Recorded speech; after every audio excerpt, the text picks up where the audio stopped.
ఎందుకో పాస్టర్లు మనలాంటి వారే అని తెలియదు, మనలాగే సాటి మనుష్యులని తెలియదు. వాళ్లకు సమస్యలు ఉంటాయి, వాళ్ళు అలసిపోతారు, వాళ్ళు విసిగిపోతారు, వాళ్ళు డిప్రెషన్కి గురవుతారు, వాళ్ళు ఒంటరితనాన్ని అనుభవిస్తారు.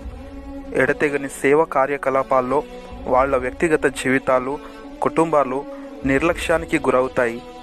కుటుంబం సంబంధాలు బీటలు వారుతాయి, ఒక్కోసారి పునాదులు కదులుతాయి.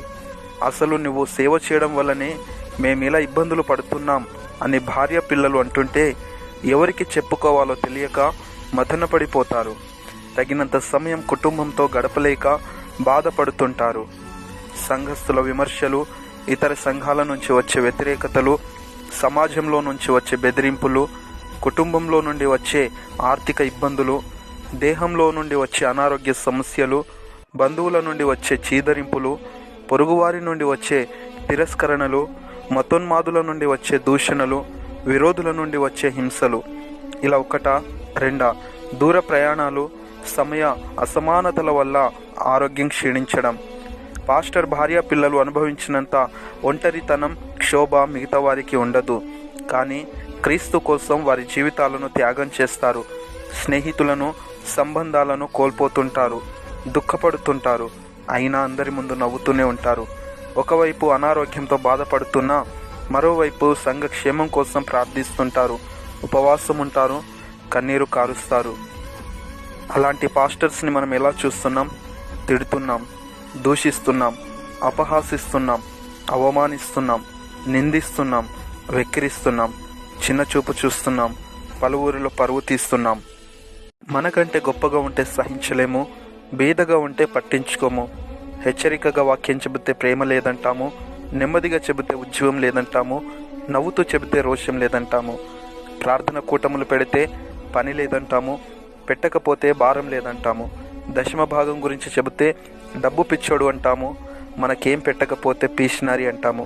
గృహ దర్శనం చేస్తే వచ్చాడ్రా బాబు అనుకుంటాము. ఇంటికి రాకపోతే మాలాంటి వారి ఇంటికి ఎందుకు వస్తాడులే అని ప్రచారం చేస్తాం. సంఘంలో ఒక స్థానం ఇస్తే నిర్లక్ష్యం చేస్తాం, ఇవ్వకపోతే మందిరం మానేస్తాం, తప్పులు వెతుకుతాం, దుష్ప్రచారం చేస్తాం. కానీ ఏనాడైనా మనం బాగుండాలని కోరుకుంటున్నాడు, ప్రార్థిస్తున్నాడు, ఉపవాసం ఉంటున్నాడు, కన్నీళ్లు పెడుతున్నాడు అని ఆలోచించామా?